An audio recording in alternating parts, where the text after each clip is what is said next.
Hello students, I am Manoj sir from learning point. तो बेटा जैसा कभी सिंटेक्स में नंबर चल रहा है तो नंबर में मैंने कुछ रूल्स पढ़ाए हैं, वो तो आपको देखना ही होगा। और जिन लोगों ने नहीं देखा होगा आप उसको ज़रूर देखेंगे, क्योंकि मैं इसको पार्ट 1, पार्ट 2, पार्ट 3 करके मैं बनाते जा रहा हूँ। तो पहले मैं पार्ट 1 यानी कि नाउन पर पार्ट 1 पार्ट 2 हो गया है। जिन लोगों ने अभी तक नहीं देखा होगा उसको आप जरूर देखेंगे, तभी आप कंप्लीट वीडियो समझ पाएंगे। तो ठीक है। और एक चीज़ मैं जरूर कहूँगा कि आप लोग बेटा वीडियो देखते हो तो कंप्लीट वीडियो देखा करो, बिल्कुल शांत वातावरण में देखा करो। जब तक से आप पूरा वीडियो नहीं देखोगे आप अच्छी तरह से नहीं समझ पाओगे। और आपको वीडियो पसंद आती है तो आप वीडियो को लाइक करना, शेयर करना, और जो अभी तक से सब्सक्राइब नहीं किए हैं वो सब्सक्राइब जरूर करेंगे। तो ठीक है बेटा, अब आते हैं हम मेन पॉइंट पर। तो जैसा कि मैंने पहले से व्हाइट बोर्ड पर यह लिख रखा है, ब्रदर क्लॉथ फिश।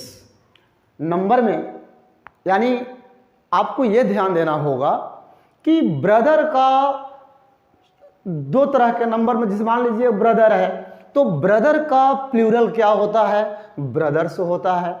और ब्रदर का प्लूरल ब्रीद्रेन भी होता है।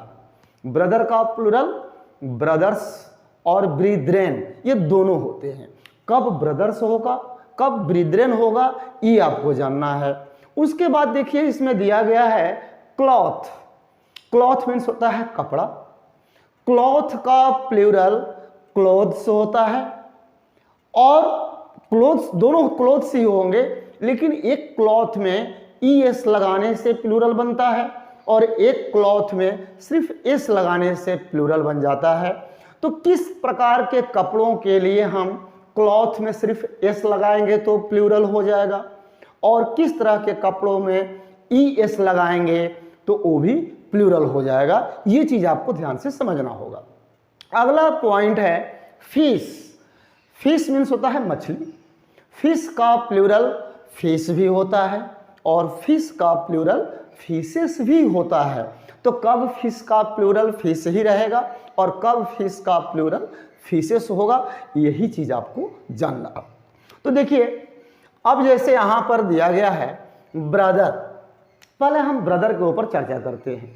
देखो बेटा, यदि जहां पर ब्लड का रिलेशन हो, जहां पर ब्लड का रिलेशन हो, उसका प्लूरल बनाने के लिए यानी ब्रदर का प्लूरल बनाने के लिए हम ब्रदर्स का प्रयोग करते हैं। अब ब्लड रिलेशन से मेरा तात्पर्य है जैसे ममेरा, फुफेरा, चचेरा, मौसेरा, ये जो भाई होते हैं इनसे भी ब्लड का रिलेशन होता है। या अपने जो मान लीजिए सगे भाई बहन हो, सगे भाई हो, उनके लिए भी ब्रदर का प्लूरल ब्रदर्स होता है। तो यही तो भाई होते हैं, या तो सगा भाई, चचेरा भाई, मौसेरा भाई यानी मौसी का लड़का, फुफेरा जिसको कि बुआ का लड़का, ममेरा उसको बोलते हैं जो मामा का लड़का। तो इस तरह के जो भाई होते हैं जिनसे कहीं ना कहीं ब्लड का रिलेशन है, इस तरह के ब्रदर का प्लूरल ब्रदर्स होता है। जैसे देखिए हम एग्जाम्पल भी लिखे हैं कि all the brothers are living in peace, सभी भाई शांति से रह रहे हैं। तो यहाँ पर ब्रदर का प्लूरल ब्रदर्स हो गया, क्योंकि ये कहीं ना कहीं ब्लड का रिलेशन है। यहाँ तो ये सगा भाई के बारे में बात हो रही है, लेकिन चाहे ममेरा हो, मौसेरा हो, फुफेरा हो, जो भी भाई हो, चचेरा हो, इनका ब्रदर का प्लूरल ब्रदर्स होता है। अब देखिए दूसरा एक जो ब्रदर, जैसे आपके सोसाइटी में, आपके पड़ोस में, अगल बगल कोई भी लड़का है, बराबरी का है, तो आप कहते हो ना कि ये भाई जैसा है। भाई नहीं है, भाई जैसा है। जैसे हम आपको यहाँ पर क्लास में ही 50 बच्चे बैठे हैं, तो यहाँ पर हम उनसे कहते हैं भाई तुम लोग क्यों लड़ाई कर रहे हो, तुम लोग भाई जैसे हो। भाई तो नहीं हो लेकिन भाई जैसे हो। तो जहाँ पर भाई जैसे हो का सेंस हो, यानी एक ही सोसाइटी में रहने वाले जो ब्रदर होते हैं, जो कि भाई न होकर के भाई जैसे जिसको हम कहते हैं, उस तरह के व्यक्ति के लिए यानी उस तरह के ब्रदर के लिए हम ब्रदर का प्लूरल ब्रीद्रेन होता है। क्या होता है? ब्रीद्रेन होता है। इस तरह के क्वेश्चन अक्सर मैंने देखा है एयरफोर्स के एग्जाम्स में, जो कि ब्रदर का प्लूरल पूछा है, जो कि सोसाइटी वाले ब्रदर के लिए, जो कि अपना ब्लड रिलेशन से संबंधित भाई के लिए नहीं। एक बार क्वेश्चन आया था ये कि जब एक ही सोसाइटी में जो हम रहते हैं उस तरह के ब्रदर के लिए प्लूरल क्या होगा। तो ये बहुत इंपॉर्टेंट क्वेश्चन है बेटा, आपको बहुत ध्यान से समझना है। तो ठीक है, इसका भी एक एग्जांपल देखिए। जैसे दिया है कि वी आर ऑल ब्रीद्रेन, हम सब भाई जैसे हैं। आप ये नहीं कह सकते कि हम सब भाई हैं, हम सब भाई जैसे हैं। ओके, अब आते हैं क्लॉथ के ऊपर।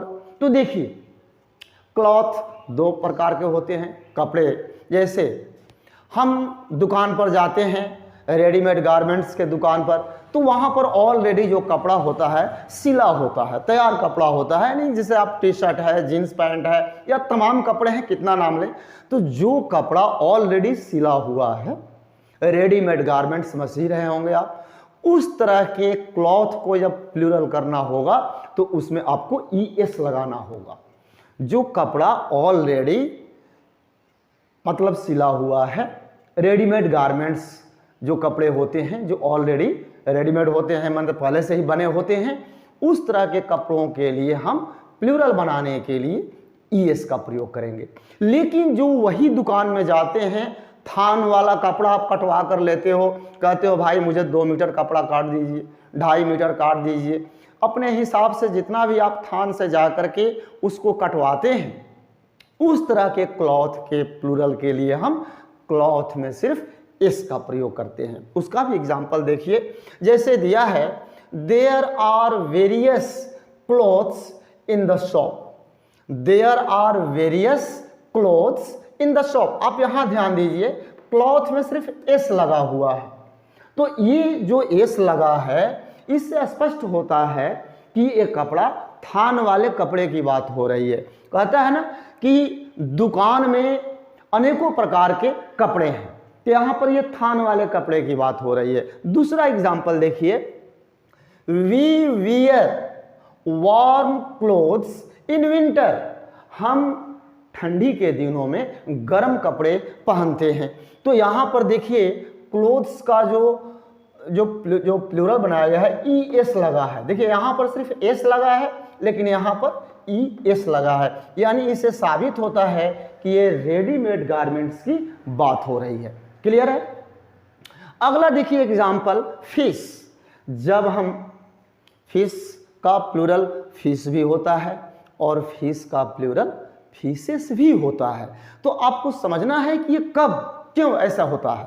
ठीक है, अब मान लीजिए जैसे नदी है, गंगा नदी, यमुना नदी, या तमाम नदियां हैं, कितना नाम लेना है। नदी में यदि मछली है, समुद्र में मछलियां हैं, तो आप उसको काउंट नहीं कर सकते हो, आप उसको काउंट नहीं कर सकते हो। तो जब हम मछली को काउंट नहीं कर सकते हैं, और ये तो श्योर है कि उसमें मछली है, लेकिन उसको आप काउंट नहीं कर सकते हो, इस प्रकार के फिश का जो प्लूरल होता है वो फिश होता है, उसका फिशेस नहीं कर सकते। लेकिन जहां पर आप मछली को काउंट कर सकते हो, जैसे एक्वेरियम में मछली है या टोकरी में 8, 10, 20, 50 मछली रखी गई है जिसको आप काउंट कर सकते हो, उस तरह का फिश का प्लूरल फिशेस होता है। जैसे देखिए एग्जाम्पल में, the sea abounds in fish, इसका मतलब होता है समुद्र में मछलियां हैं, समुद्र में मछलियां हैं। तो ये तो क्लियर है कि समुद्र में मछलियां हैं, लेकिन आप उसको काउंट नहीं कर सकते, इसलिए इस तरह के फिश का प्लूरल फिश ही होता है। दूसरा एग्जाम्पल है, there are 10 fishes in the basket, टोकरी में 10 मछलियां हैं। आपने गिन लिया ना, 10 कैसे कहा, यानी कि आपने काउंट किया। तो जब आप फिश को काउंट कर सकते हैं, उस कंडीशन में फिश का प्लूरल फिशेस होता है। ओके, अगला देखिए रूल्स कहता है, जैसे यहां पर है वर्ड, वर्ड का 2 मीनिंग निकलते हैं। वर्ड का मीनिंग होता है प्रतिज्ञा या कसम, जिसको आप ओथ कहते हो, और एक वर्ड का मीनिंग होता है शब्द। यदि, बहुत बेटा ध्यान से समझना, यदि वर्ड का मीनिंग प्रतिज्ञा या कसम के रूप में प्रयोग किया गया है, फिर से सुनिए, यदि वर्ड का मीनिंग, यानी वर्ड का मीनिंग वहां पर कसम या प्रतिज्ञा के रूप में प्रयोग किया जा रहा है, तो वर्ड जो होगा ये सिंगुलर होगा। लेकिन जब वही वर्ड का शब्द के रूप में प्रयोग किया जाएगा तो उसका प्लूरल वर्ड्स होता है। इस चीज को बहुत ध्यान देना, ये बहुत ही इंपॉर्टेंट क्वेश्चंस हैं। तमाम कॉम्पिटिटिव एग्जाम में इन क्वेश्चनों को मैंने देखा है, इसलिए मैं आपको इसलिए पहले से प्रिपेयर रहना होगा कि ध्यान देना होगा। फिर से देखिए, यदि वर्ड शब्द प्रतिज्ञा या कसम के रूप में प्रयोग किया जाता है तो वो सिंगुलर होता है, यानी वर्ड जो होता है वो बिल्कुल सिंगुलर होगा, यानी वर्ड है तो वर्ड ही होगा। लेकिन वही वर्ड का प्रयोग जब शब्द के रूप में होगा तो वर्ड का प्लूरल वर्ड्स होता है। एग्जाम्पल इसका भी देखिए, कहता है कि he did not keep his word, उसने अपना वादा पूरा नहीं किया, या उसने अपना कसम पूरा नहीं किया, या उसने अपना प्रतिज्ञा पूरा नहीं किया। ओके, तो यहां पर देखिए he did not keep his word है। अगला एग्जाम्पल है, ये शब्द के रूप में प्रयोग किया गया है, there are 5 words in the sentence, इस वाक्य में 5 शब्द हैं, यानी कि यहां पर जो वर्ड है शब्द के रूप में प्रयोग किया गया है, इसलिए वर्ड का प्लूरल यहां पर वर्ड्स को दिखाया गया है। अगला, इसी के बाद अगला जो रूल है, देखिए बहुत इंपॉर्टेंट भी है, डबल पॉजेसिव का प्रयोग कभी नहीं किया जाता है। एक ही सेंटेंस में डबल पॉजेसिव का आप प्रयोग नहीं कर सकते हैं। यदि सेंटेंस में है तो वो कंप्लीटली रॉन्ग है। अब मैं समझाता हूं, पहले तो आप ये समझिए, पॉजेसिव यदि आप देखे होंगे, पॉजेसिव में जैसे नाउन में किसी भी वर्ड को पॉजेसिव बनाने के लिए क्या करते हैं, उस पर एपोस्ट्रॉफी एस लगा देते हैं। नाउन के ऊपर एपोस्ट्रॉफी एस लगा देते हैं तो वो पॉजेसिव बन जाता है। अब देखिए यहां पर मैंने 2 तरह का यहां पर सेंटेंसेस लिखे हैं, एक तो इनकरेक्ट है और दूसरा करेक्ट करके भी समझाया गया है, इसलिए ताकि आप कंफ्यूज नहीं होंगे। देखिए, यदि पहला सेंटेंस देखिए इनकरेक्ट वाला लाइन में, my wife's brother's son has come. अब देखिए वाइफ के ऊपर, वाइफ जो है ये पॉजेसिव में है, ब्रदर्स भी पॉजेसिव में है। ये गलत है, क्योंकि अभी आपने देखा कि डबल पॉजेसिव का प्रयोग कभी नहीं होता है। तो फिर इसका करेक्ट क्या होगा? करेक्ट यही होगा कि एक सेंटेंस में एक ही पॉजेसिव का प्रयोग किया जा सकता है। अब देखिए दिया है कि my wife's brother's son has come, ये मीनिंग स्पष्ट नहीं हो पा रहा है, और मीनिंग आप जबरदस्ती निकालते भी हैं तो ये सेंटेंस ग्रामेटिकली रॉन्ग है। इसका करेक्ट क्या होगा? The son of my wife's brother has come, कहता है कि मेरे पत्नी के भाई का लड़का आया है। The son of my wife's brother has come, मेरे पत्नी के भाई का लड़का आया है। ये सेंटेंस करेक्ट होगा। दूसरा एग्जांपल देखिए, my masters brothers daughter has purchased a car. अब यहां भी देखिए डबल पॉजेसिव का प्रयोग किया गया है, मास्टर्स भी पॉजेसिव में है और ब्रदर्स भी पॉजेसिव में है, लेकिन होना क्या चाहिए? एक पॉजेसिव। तो देखिए जो नीचे वाला सेंटेंस है ये करेक्ट सेंटेंस है। The daughter of my masters brother has purchased a car, मेरे मालिक के भाई के लड़की ने एक कार खरीदा है। ये देखो बेटा सेंटेंस बिल्कुल सही है। तो आपको यही समझना है कि एक वाक्य में डबल पॉजेसिव का प्रयोग किया गया है तो वाक्य कंप्लीटली रॉन्ग है। एक सेंटेंस में एक ही पॉजेसिव का प्रयोग किया जाना चाहिए। ओके, अब आइए अगले रूल को देखते हैं। बेटा हम अगला दूसरा रूल देखते हैं। अब ध्यान दीजिए यहाँ पर आपको ये बात समझना होगा कि यदि किसी नाउन के अंत में CE या एस लगा हो और उसके जस्ट बाद सेक आया हो, फिर से ध्यान दीजिए, यदि किसी नाउन के अंत में CE और या एस, यदि किसी नाउन के अंत में CE या एस लगा है और उसके जस्ट बाद सेक का प्रयोग किया गया है, तो बेटा ये बहुत इंपॉर्टेंट है, आप उसमें सिर्फ एपोस्ट्रॉफी का प्रयोग करेंगे, एस का प्रयोग नहीं करेंगे। एग्जाम्पल देखिए, जैसे दिया है फॉर कॉन्सेंस सेक, अब देखिए CE आया है। फॉर जस्टिस सेक, यहाँ भी देखिए CE है। फॉर गुडनेस यानी देखिए एस है, और यहाँ पर सिर्फ तीनों में एपोस्ट्रॉफी का प्रयोग किया गया है। For conscience apostrophe sake, for justice apostrophe sake, for goodness apostrophe sake. इसमें सिर्फ आप एपोस्ट्रॉफी का प्रयोग करेंगे, इसमें एस का प्रयोग नहीं किया जाता है, अर्थात आप एपोस्ट्रॉफी एस का प्रयोग नहीं करेंगे। अब इसको समझते भी हैं। फॉर कॉन्सेस सेक कहते हैं ना, जमीर के लिए जो अंतरात्मा होता है उसको कॉन्सेंस बोलते हैं। फॉर जस्टिस सेक, न्याय के लिए। अगला होता है जैसे फॉर गुडनेस सेक, भगवान के लिए, ईश्वर के लिए। आप यहाँ कंफ्यूज मत होना, बहुत से लोग इसको ये मीनिंग निकालते हैं कि अच्छाई के लिए, नहीं, फॉर गुडनेस सेक का मतलब होता है भगवान के लिए। ओके, तो इसमें सबसे इंपॉर्टेंट चीज है कि जब फॉर कॉन्सेंस के बाद में सेक आया है, यहाँ एपोस्ट्रॉफी का प्रयोग करेंगे। देखिए एपोस्ट्रॉफी एस कहीं नहीं लगाया गया है, ये बहुत इंपॉर्टेंट है, और कंपटीशन के व्यू से ये तो बहुत ज़्यादा है, क्योंकि कॉमन एरर में इस तरह के क्वेश्चन अक्सर पूछे जाते हैं। For justice apostrophe sake, for goodness apostrophe sake, भूल के भी आप यहाँ एपोस्ट्रॉफी एस का प्रयोग नहीं करेंगे। ओके, अब आगे देखते हैं नेक्स्ट पॉइंट। अब देखिए यहाँ दिया गया है वुमेन्स क्लब, चिल्ड्रेंस लाइब्रेरी, आप भी जानते हैं जिसको हम कहते हैं चिल्ड्रेंस डे।